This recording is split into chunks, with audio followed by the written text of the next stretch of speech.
ਬੱਚਿਓ, ਤੁਸੀਂ ਪਿਛਲੀ ਕਲਾਸ ਵਿੱਚ ਪੜ੍ਹੀ ਹੋਈ ਮੈਗਨੀਸ਼ੀਅਮ ਦੇ ਜਲਣ ਦੀ ਕਿਰਿਆ ਤੋਂ ਭਲੀ ਭਾਂਤੀ ਜਾਣੋ।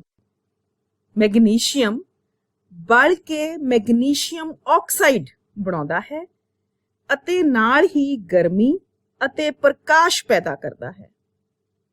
ਹੁਣ ਅਸੀਂ ਇਹੀ ਕਿਰਿਆ ਲੱਕੜੀ ਦੇ ਕੋਲੇ ਨਾਲ ਕਰਾਂਗੇ।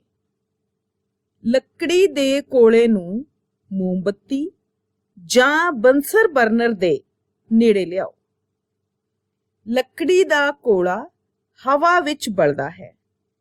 ਇਹ ਕੋਲਾ ਹਵਾ ਵਿੱਚ ਬਲ ਕੇ ਕਾਰਬਨ ਡਾਈਆਕਸਾਈਡ, ਗਰਮੀ ਅਤੇ ਪ੍ਰਕਾਸ਼ ਦਿੰਦਾ ਹੈ। ਇਸੇ ਤਰ੍ਹਾਂ ਉਹ ਰਸਾਇਣਿਕ ਕਿਰਿਆ ਜਿਸ ਵਿੱਚ ਪਦਾਰਥ ਆਕਸੀਜਨ ਨਾਲ ਪ੍ਰਤੀਕਿਰਿਆ ਕਰਕੇ ਗਰਮੀ ਦਿੰਦਾ ਹੈ, ਜਾਲਣ ਅਖਵਾਉਂਦੀ ਹੈ। ਪਦਾਰਥ ਦੋ ਤਰ੍ਹਾਂ ਦੇ ਹੁੰਦੇ ਹਨ। ਕੁਝ ਪਦਾਰਥ ਬਲਦੇ ਹਨ ਅਤੇ ਕੁਝ ਪਦਾਰਥ ਨਹੀਂ ਬਲਦੇ।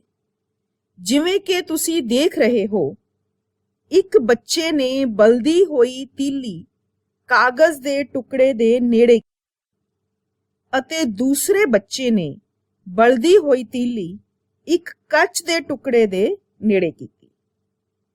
ਕਾਗਜ਼ ਦਾ ਟੁਕੜਾ ਬਲਣ ਲੱਗ ਜਾਂਦਾ ਹੈ।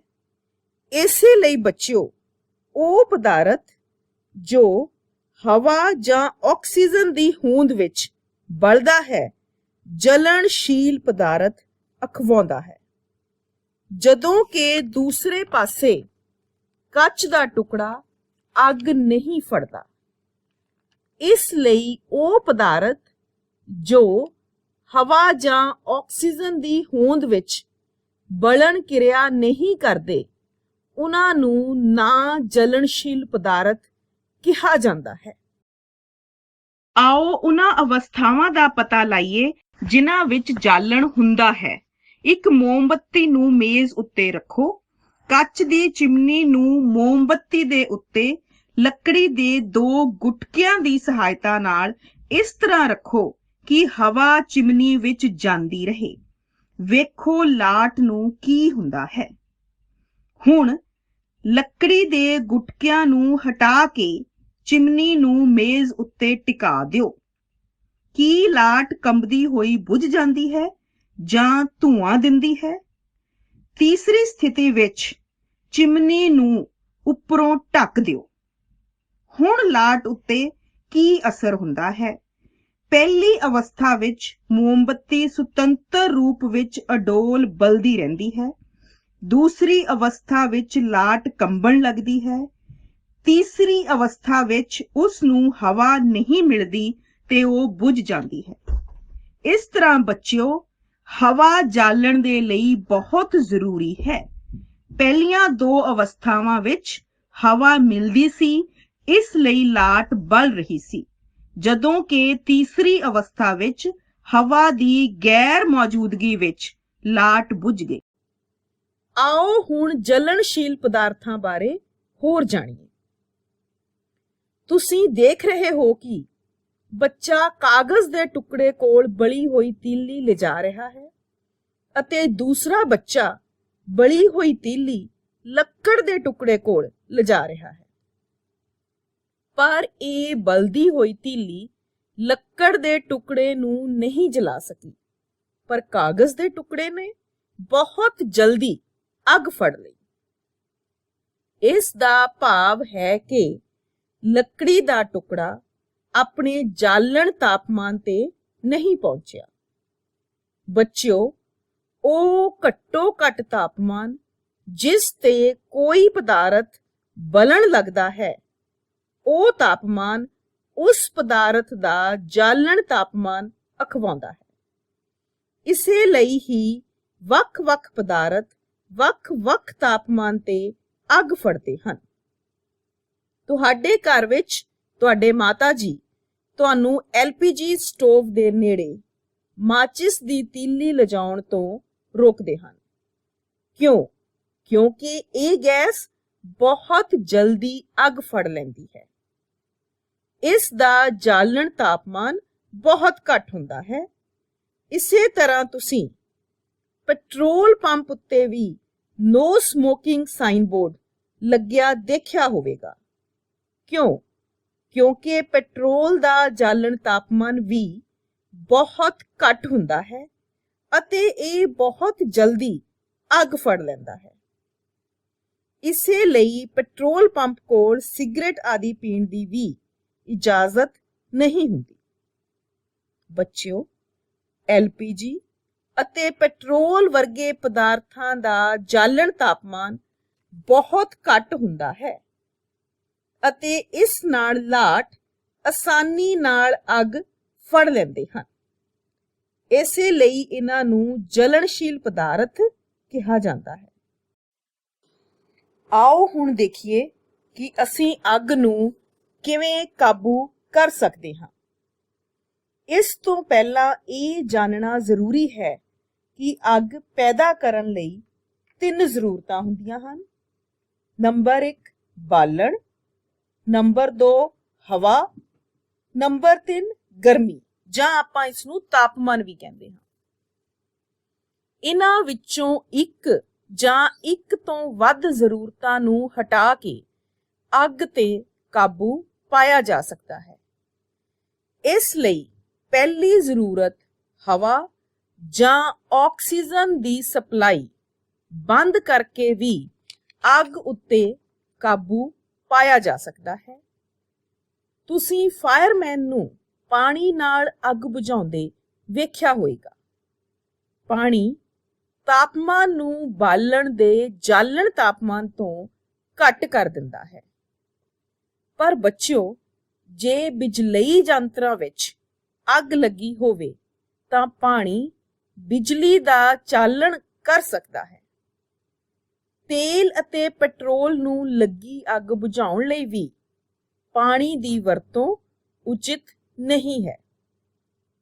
ਇਹਨਾਂ ਜਲਣਸ਼ੀਲ ਪਦਾਰਥਾਂ ਵਿੱਚ ਲੱਗੀ ਅੱਗ ਦੇ ਲਈ ਕਾਰਬਨ ਡਾਈਆਕਸਾਈਡ ਸਭ ਤੋਂ ਵਧੀਆ ਅੱਗ ਬੁਝਾਊ ਪਦਾਰਥ ਹੈ।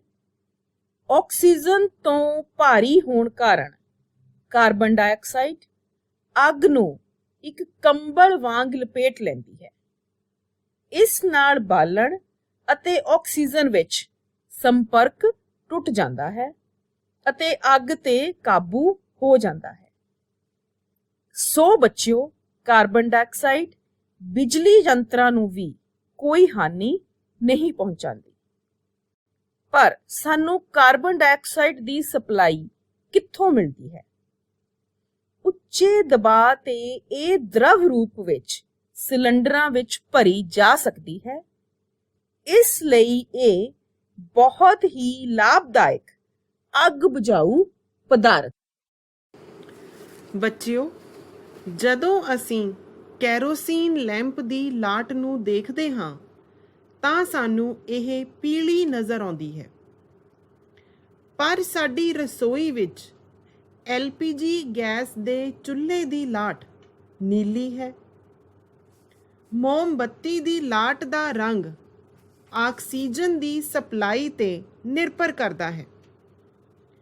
ਅਗਰ ਆਕਸੀਜਨ ਦੀ ਸਪਲਾਈ ਘੱਟ ਹੈ ਤਾਂ ਲਾਟ ਦਾ ਰੰਗ ਪੀਲਾ ਹੋਵੇਗਾ।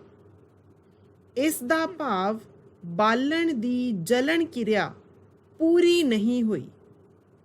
ਪਰ ਇਸ ਦੇ ਉਲਟ, ਅਗਰ ਆਕਸੀਜਨ ਦੀ ਸਪਲਾਈ ਜ਼ਿਆਦਾ ਹੈ ਤਾਂ ਲਾਟ ਦਾ ਰੰਗ ਨੀਲਾ ਹੋ ਜਾਂਦਾ ਹੈ। ਭਾਵ ਬਾਲਣ ਦੀ ਜਲਣ ਕਿਰਿਆ ਚੰਗੀ ਤਰ੍ਹਾਂ ਪੂਰੀ ਹੋਈ ਹੈ।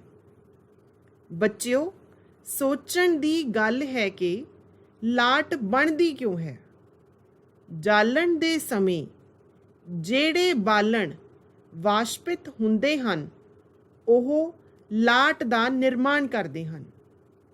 ਉਦਾਹਰਣ ਵਜੋਂ ਮਿੱਟੀ ਦਾ ਤੇਲ, ਪਿਘਲੀ ਹੋਈ ਮੋਮਬੱਤੀ ਬਲਣ ਸਮੇਂ ਵਾਸ਼ਪਿਤ ਹੋ ਕੇ ਨਾਲ-ਨਾਲ ਉੱਪਰ ਉੱਠਦੇ ਹਨ ਅਤੇ ਲਾਟ ਦਾ ਨਿਰਮਾਣ ਕਰਦੇ ਹਨ। ਇਸ ਦੇ ਉਲਟ ਲੱਕੜੀ ਦਾ ਕੋਲਾ ਵਾਸ਼ਪਿਤ ਨਹੀਂ ਹੁੰਦਾ ਅਤੇ ਕੋਈ ਲਾਟ ਨਹੀਂ ਦਿੰਦਾ। ਮੋਮਬੱਤੀ ਦੀ ਲਾਟ ਨੂੰ 3 ਭਾਗਾਂ ਵਿੱਚ ਵੰਡਿਆ ਜਾ ਸਕਦਾ ਹੈ। ਸਭ ਤੋਂ ਅੰਦਰਲਾ ਖੇਤਰ ਕਾਲਾ, ਮੱਧ ਭਾਗ ਜਾਂ ਦੀਪਤ ਖੇਤਰ ਪੀਲਾ ਅਤੇ ਸਭ ਤੋਂ ਬਾਹਰਲਾ ਖੇਤਰ ਜਾਂ ਅਦੀਪਤ ਖੇਤਰ ਨੀਲਾ ਦਿਖਾਈ ਦਿੰਦਾ ਹੈ। ਆਓ ਇਹਨਾਂ ਭਾਗਾਂ ਬਾਰੇ ਜਾਣਨ ਲਈ ਇੱਕ ਕਿਰਿਆ ਕਰੀਏ। ਇੱਕ ਮੋਮਬੱਤੀ ਜਲਾਓ। ਜਦੋਂ ਮੋਮਬੱਤੀ ਦੀ ਲਾਟ ਸਥਿਰ ਹੋ ਜਾਵੇ ਤਾਂ ਲਾਟ ਦੇ ਦੀਪਤ ਖੇਤਰ ਵਿੱਚ ਕੱਚ ਦੀ ਸਲਾਈਡ ਲੈ ਕੇ ਜਾਓ। ਕੱਚ ਦੀ ਸਲਾਈਡ ਨੂੰ ਚਿਮਟੀ ਨਾਲ ਲਗਭਗ 10 ਸੈਕਿੰਡ ਤੱਕ ਫੜ ਕੇ ਰੱਖੋ। ਅਸੀਂ ਦੇਖਦੇ ਹਾਂ ਕਿ ਸਲਾਈਡ ਉੱਤੇ ਗੋਲ ਕਾਲਾ ਛੱਲਾ ਬਣ ਗਿਆ ਹੈ। ਇਹ ਲਾਟ ਦੇ ਦੀਪਤ ਕਣਾਂ ਵਿੱਚ ਉਪਸਥਿਤ ਬਿਨਾਂ ਜਲੇ ਕਾਰਬਨ ਕਣਾਂ ਦੇ ਜਮਾਗ ਨੂੰ ਦਰਸਾਉਂਦਾ ਹੈ। ਇਸ ਲਈ ਹੀ ਮੋਮਬੱਤੀ ਦੇ ਲਾਟ ਦੇ ਇਸ ਭਾਗ ਨੂੰ ਅੰਸ਼ਿਕ ਜਲਣ ਵਾਲਾ ਭਾਗ ਵੀ ਕਿਹਾ ਜਾਂਦਾ ਹੈ। ਬੱਚਿਓ, ਆਓ ਹੁਣ ਇੱਕ ਹੋਰ ਕਿਰਿਆ ਕਰੀਏ। ਇੱਕ ਪਤਲੀ ਲੰਮੀ ਤਾਂਬੇ ਦੀ ਤਾਰ ਨੂੰ 30 ਸੈਕਿੰਡ ਤੱਕ ਲਾਟ ਵਿੱਚ ਫੜ ਕੇ ਰੱਖੋ। ਤੁਸੀਂ ਦੇਖੋਗੇ ਕਿ ਤਾਰ ਦਾ ਜਿਹੜਾ ਭਾਗ ਲਾਟ ਦੇ ਕੁਝ ਹੀ ਬਾਹਰ ਹੈ, ਲਾਲ ਅਤੇ ਗਰਮ ਹੋ ਜਾਂਦਾ ਹੈ। ਇਹ ਦਰਸਾਉਂਦਾ ਹੈ ਕਿ ਲਾਟ ਦੀ ਅਦੀਪਤ ਖੇਤਰ ਦਾ ਤਾਪਮਾਨ ਬਹੁਤ ਜ਼ਿਆਦਾ ਹੁੰਦਾ ਹੈ। ਅਸਲ ਵਿੱਚ ਇਹ ਲਾਟ ਦਾ ਸਭ ਤੋਂ ਗਰਮ ਭਾਗ ਹੈ। ਇਸ ਨੂੰ ਪੂਰਨ ਜਲਣ ਦਾ ਬਾਹਰੀ ਖੇਤਰ ਵੀ ਕਿਹਾ ਜਾਂਦਾ ਹੈ। ਬੱਚਿਓ, ਇਸੇ ਲਈ ਹੀ ਸੋਨੇ ਅਤੇ ਚਾਂਦੀ ਨੂੰ ਪਿਘਲਾਉਣ ਲਈ ਸੁਨਿਆਰੇ ਧਾਤ ਦੀ ਫੂਕਣੀ ਨਾਲ ਲਾਟ ਦੇ ਸਭ ਤੋਂ ਬਾਹਰਲੇ ਭਾਗ ਨੂੰ ਉਸ ਉੱਤੇ ਫੂਕਦੇ ਹਨ।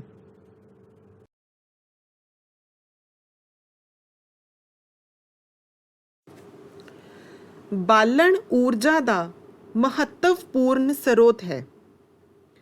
ਅਸੀਂ ਪੈਟਰੋਲ ਦੀ ਵਰਤੋਂ ਗੱਡੀਆਂ, ਮੋਟਰਾਂ ਚਲਾਉਣ ਲਈ ਕਰਦੇ ਹਾਂ। LPG ਦੀ ਵਰਤੋਂ ਘਰਾਂ ਵਿੱਚ ਖਾਣਾ ਬਣਾਉਣ ਲਈ ਕੀਤੀ ਜਾਂਦੀ ਹੈ। ਕਰੂਡ ਆਇਲ ਦੀ ਵਰਤੋਂ ਹਵਾਈ ਜਹਾਜ਼ ਚਲਾਉਣ ਲਈ ਕੀਤੀ ਜਾਂਦੀ ਹੈ। ਲੱਕੜੀ ਜਾਂ ਕੋਲੇ ਦੀ ਵਰਤੋਂ ਅਸੀਂ ਆਪਣੇ ਘਰਾਂ ਨੂੰ ਗਰਮ ਕਰਨ ਅਤੇ ਹੋਰ ਕੰਮਾਂ ਲਈ ਕਰਦੇ ਹਾਂ। ਇਹ ਸਾਰੇ ਬਾਲਣ ਦਾ ਰੂਪ ਹਨ। ਇਹ ਸਾਰੇ ਬਾਲਣ ਅਲੱਗ-ਅਲੱਗ ਮਾਤਰਾ ਵਿੱਚ ਊਰਜਾ ਦਿੰਦੇ ਹਨ। ਕਿਸੇ ਬਾਲਣ ਦੇ 1 ਕਿਲੋਗ੍ਰਾਮ ਨੂੰ ਪੂਰਨ ਜਲਾਉਣ ਤੋਂ ਉਪਜੀ ਗਰਮੀ ਊਰਜਾ ਦੀ ਮਾਤਰਾ ਉਸ ਦਾ ਕੈਲੋਰੀ ਮੁੱਲ ਅਖਵਾਉਂਦੀ ਹੈ। ਬਾਲਣ ਦੇ ਕੈਲੋਰੀ ਮੁੱਲ ਨੂੰ ਕਿਲੋਜੂਲ ਪ੍ਰਤੀ ਕਿਲੋਗ੍ਰਾਮ ਇਕਾਈ ਦੁਆਰਾ ਪ੍ਰਦਰਸ਼ਿਤ ਕੀਤਾ ਜਾਂਦਾ ਹੈ। ਆਓ ਬੱਚਿਓ, ਹੁਣ ਅਸੀਂ ਇਹ ਜਾਣੀਏ ਕਿ ਬਾਲਣ ਦੇ ਜਲਣ ਨਾਲ ਕਿਹੜੀਆਂ ਹਾਨੀਕਾਰਕ ਉਪਜਾਂ ਪ੍ਰਾਪਤ ਹੁੰਦੀਆਂ ਹਨ। ਬਾਲਣ ਦੀ ਵੱਧਦੀ ਹੋਈ ਵਰਤੋਂ ਵਾਤਾਵਰਣ ਉੱਤੇ ਹਾਨੀਕਾਰਕ ਪ੍ਰਭਾਵ ਪਾਉਂਦੀ ਹੈ। ਜਿਵੇਂ ਲੱਕੜੀ, ਕੋਲੇ ਅਤੇ ਪੈਟਰੋਲ ਵਰਗੇ ਕਾਰਬਨ ਬਾਲਣ ਅਣਜਲੇ ਕਾਰਬਨ ਕਣ ਛੱਡਦੇ ਹਨ। ਇਹ ਸੂਖਮ ਕਣ ਹਾਨੀਕਾਰਕ ਪ੍ਰਦੂਸ਼ਕ ਹੁੰਦੇ ਹਨ, ਜਿਹੜੇ ਦਮੇ ਵਰਗੇ ਸਾਹ ਰੋਗ ਪੈਦਾ ਕਰਦੇ ਹਨ। ਇਹਨਾਂ ਬਾਲਣਾਂ ਦਾ ਅਪੂਰਨ ਜਾਲਣ ਕਾਰਬਨ ਮੋਨੋਆਕਸਾਈਡ ਗੈਸ ਛੱਡਦਾ ਹੈ। ਇਹ ਗੈਸ ਅਤਿਅੰਤ ਜ਼ਹਿਰੀਲੀ ਹੈ।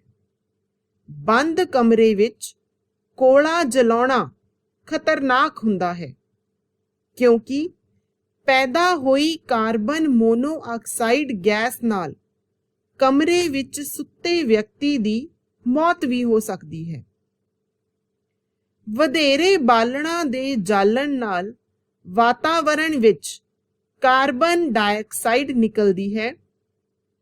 ਹਵਾ ਵਿੱਚ ਕਾਰਬਨ ਡਾਈਆਕਸਾਈਡ ਦੀ ਵਧੇਰੇ ਮਾਤਰਾ ਗਲੋਬਲ ਵਾਰਮਿੰਗ ਦਾ ਕਾਰਨ ਹੈ।